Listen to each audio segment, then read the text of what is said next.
बच्चों, कक्षा 4 हिंदी पाठ्य पुस्तिका गीतांजलि पाठमाला के दूसरे पाठ में आप सभी का स्वागत है।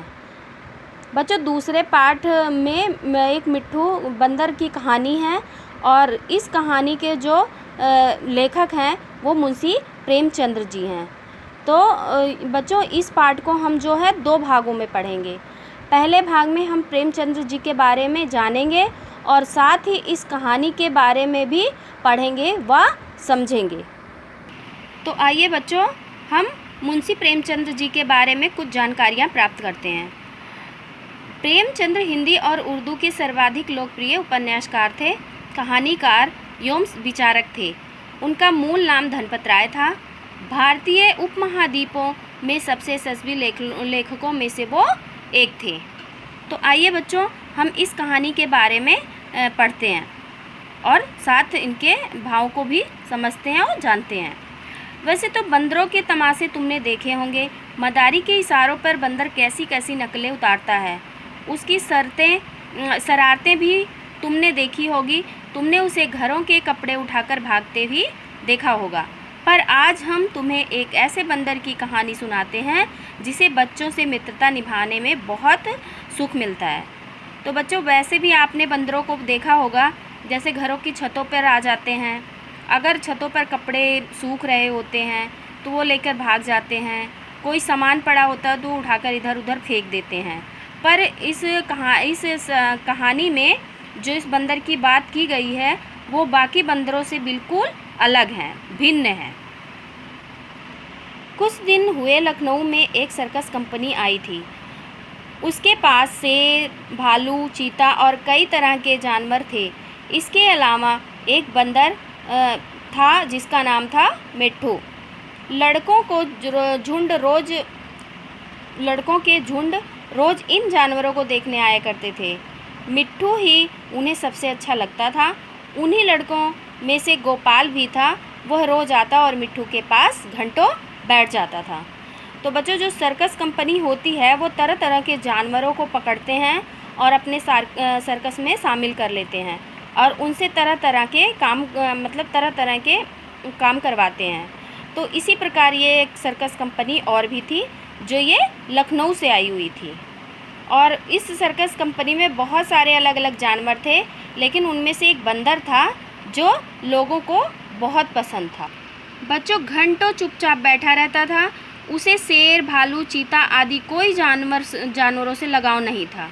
वो मिट्ठू के लिए घर से चने, मटर, केले लाता और उसे खिलाता। मिट्ठू भी उससे इतना घुल मिल गया था कि बगैर उसके कुछ खिलाए वो खाता ही नहीं था और दोनों में इस प्रकार बहुत गहरी मित्रता हो गई थी।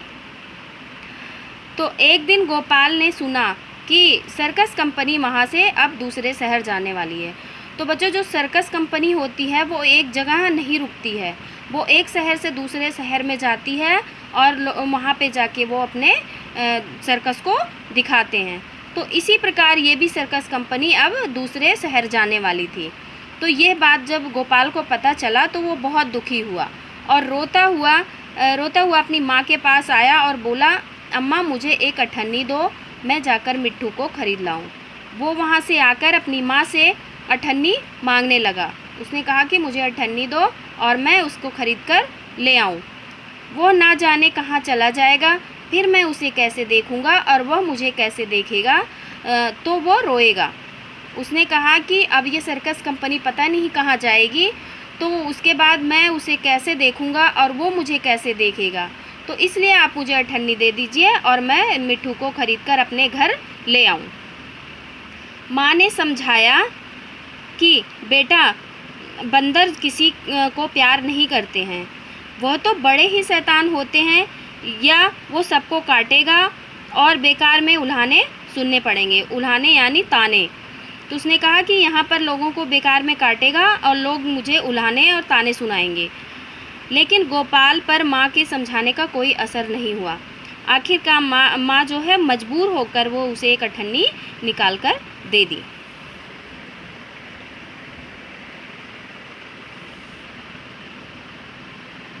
अठन्नी पाकर गोपाल मारे खुशी के फूले नहीं समाया। बच्चों, जब गोपाल को अठन्नी मिल गई तो वो बहुत खुश हो गया और खुशी से वो फूले नहीं समा रहा था। उसे अठन्नी को मिट्टी में मलकर खूब चमकाया, फिर मिट्ठू को खरीदने चल पड़ा, लेकिन मिट्ठू वहाँ उसे दिखाई नहीं दिया। गोपाल का दिल भर आया, मिट्ठू कहीं भाग तो नहीं गया। मालिक को अठन्नी दिखाकर गोपाल बोला, क्या साहब मिट्ठू को मेरे हाथ बेचेंगे? अब जब उसने मिट्ठू को नहीं देखा, गोपाल ने मिट्ठू को नहीं देखा, तो उसके मन में तरह तरह के सवाल उठने लगे कि कहीं मिट्ठू भाग तो नहीं गया। फिर उसने सर्कस के मालिक से बोला कि आप अठन्नी ले लीजिए, और अठन्नी लेकर क्या आप मिट्ठू को मेरे हाथ बेचेंगे?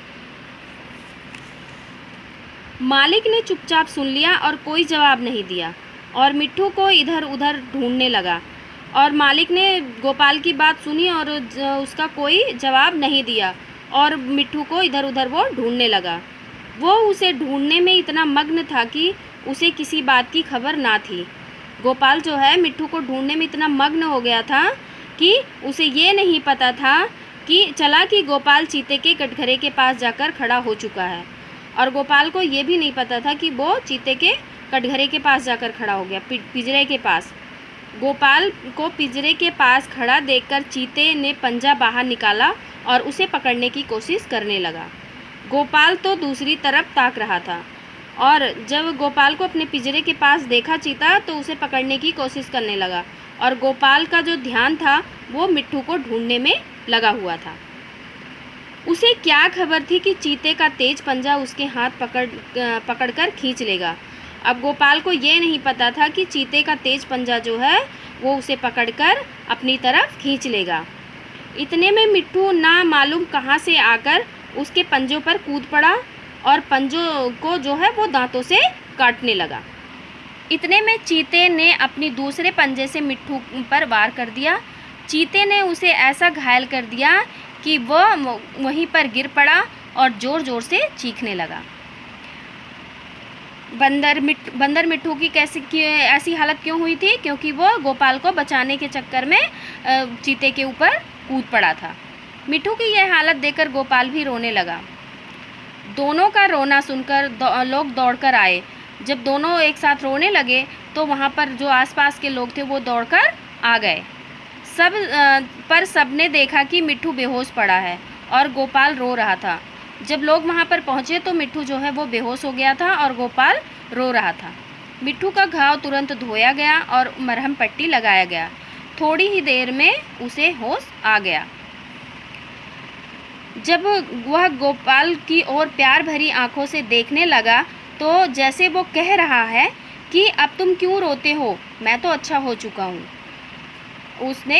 मिट्ठू ने अपनी प्यार भरी नज़रों से गोपाल को ऐसे देख रहा था कि ऐसे लग रहा था कि जैसे वो उससे सवाल पूछ रहा हो कि अब तुम क्यों रोते हो, मैं तो ठीक हो गया हूँ। कई दिन मिट्ठू की मरहम पट्टी हो रही, आखिरकार वो बिल्कुल अच्छा हो गया। गोपाल अब रोज़ आता और उसे रोटी खिलाता। आखिरकार कंपनी चलने का दिन आया। गोपाल बहुत उदास हुआ और आखिरी में कंपनी के चलने का दिन आ गया। तो इस बात को सुनकर गोपाल बहुत दुखी हुआ। वो मिट्ठू को कटघरे के पास खड़ा होकर आंसू भरी आंखों से देख रहा था कि मालिक ने आकर कहा, अगर तुम मिट्ठू को पा जाओ तो तुम क्या करोगे? गोपाल ने कहा, मैं अपने साथ ले जाऊंगा, उसे साथ खेलूंगा, उसे अपनी थाली में खाना खिलाऊंगा, और क्या। मालिक ने कहा, अच्छी बात है, मैं तुमसे बिना अठन्नी लिए ही इसे तुम्हारे हाथ बेचता हूँ। गोपाल को जैसे कोई खजाना मिल गया। सर्कस के मालिक ने जब कहा कि मैं तुमसे पैसे भी नहीं लूँगा और मिट्ठू को मैं तुम्हारे हाथ बेचता हूँ, तो ये सब सुनकर गोपाल को ऐसे लगा कि जैसे उसे कोई खजाना मिल गया हो। उसने मिट्ठू को गोद में उठा लिया, पर मिट्ठू नीचे कूद पड़ा और उसके पीछे पीछे चलने लगा। दोनों खेलते कूदते घर पहुँच गए। तो बच्चों, इस कहानी से हमें ये शिक्षा मिली कि हमारे जो पशु पक्षी होते हैं वो हमारे सच्चे मित्र होते हैं। इसीलिए हमें पशु पक्षी को कभी परेशान नहीं। जैसा कि बच्चों, आपको जब मैं चैप्टर पढ़ाना शुरू किया था तो हमने बताया था कि इस चैप्टर को हम पाठ्य पुस्तिका के पाठ को हम जो है 2 भागों में पढ़ेंगे। पहले भाग में हम लेखक के बारे में जानेंगे और कहानी के बारे में जानेंगे, और दूसरे भाग में हम आपको अब गृह कार्य की तरफ ले चलते हैं। तो बच्चों सबसे पहले आपका है शब्दार्थ। इसमें है मग्न। मग्न यानी काम में मस्त होना, झुंड, समूह, उल्हाने जो हैं ताने। उसके बाद बच्चों आपका सही उच्चारण कीजिए। मिट्ठू, बंदर, कंपनी, उल्हाने और कटघरा। तो इसमें कुछ शब्द दिए गए हैं जिसका आपको सही से उच्चारण करना है, सही से इसको पढ़ना है। उसके बाद है दूसरा प्रश्न, सोचिए और बताइए। तो बंदर को अपने इशारों पर कौन नचाता था? तो बच्चों बंदर को अपने इशारों पर कौन नचाता था? मदारी। सर्कस कंपनी में कौन कौन से जानवर थे? तो बच्चों सर्कस कंपनी में भालू, चीता, अन्य जानवर थे। कौन सी बात सुनकर गोपाल बहुत दुखी हुआ? गोपाल ने जब सुना कि अब सर्कस कंपनी यहाँ से दूसरे शहर जाने वाली है तब वो बहुत दुखी हुआ। मिट्ठू घायल कैसे हुआ? मिट्ठू गोपाल को बचाने के चक्कर में घायल हुआ। फिर है बच्चों आपका तीसरा प्रश्न, निम्नलिखित प्रश्नों के उत्तर दीजिए। इस कहानी के लेखक का नाम बताइए। जैसा कि जब हम आपको कहानी के शुरू में ही बताया गया था कि इस कहानी के जो लेखक हैं वो मुंशी प्रेमचंद्र जी हैं। मिट्ठू और गोपाल में मित्रता कैसे हुई? तो बच्चों ये भी कहानी आपको पूरी कहानी सही से पढ़नी है और आपको दिए गए प्रश्नों के उत्तर खुद ही लिखने हैं। मिट्ठू को खोजते खोजते गोपाल के साथ क्या घटना घटी? सर्कस के मालिक के प्रश्न का गोपाल ने क्या उत्तर दिया? उसके बाद है बच्चों आपका उचित शब्द भरकर रिक्त स्थानों की पूर्ति कीजिए। अब इसमें है बंदर डैश से मित्रता भी कर सकता है। किससे मित्रता कर सकता है? बच्चों से भी मित्रता कर सकता है।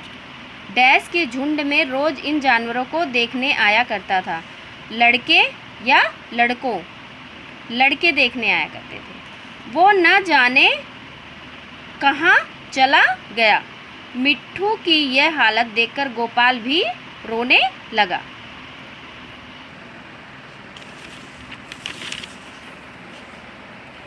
उसके बाद है बच्चों सही विकल्प के सामने सही का निशान लगाना है। अब इसमें मिट्ठू एक भालू था। फिर है सर्कस कंपनी में बहुत सारे जानवर थे। सही, गोपाल एक शरारती लड़का था। गलत, मालिक ने मिट्ठू को गोपाल को दे दिया। सही। फिर है सही मिलान कीजिए। इसमें बच्चों नीचे कुछ जानवरों के नाम दिए गए हैं, तो बताइए कौन सा जानवर किस तरह की आवाज़ें निकालता है। अब जैसे शेर जो है गुर्राना, कुत्ता भौंकना, घोड़ा हिनहिनाना, बंदर खींखी करना और बिल्ली म्याऊं म्याऊं करना। उसके बाद है बच्चों आपका नीचे दिए गए घटनाक्रम को सही क्रम में लगाना है। ये आपको पाठ को पढ़ना है और जो दिए गए आपके प्रश्न हैं इसको सही क्रम में लगाना। जैसे गोपाल और मिट्ठू में गहरी मित्रता थी। मिट्टी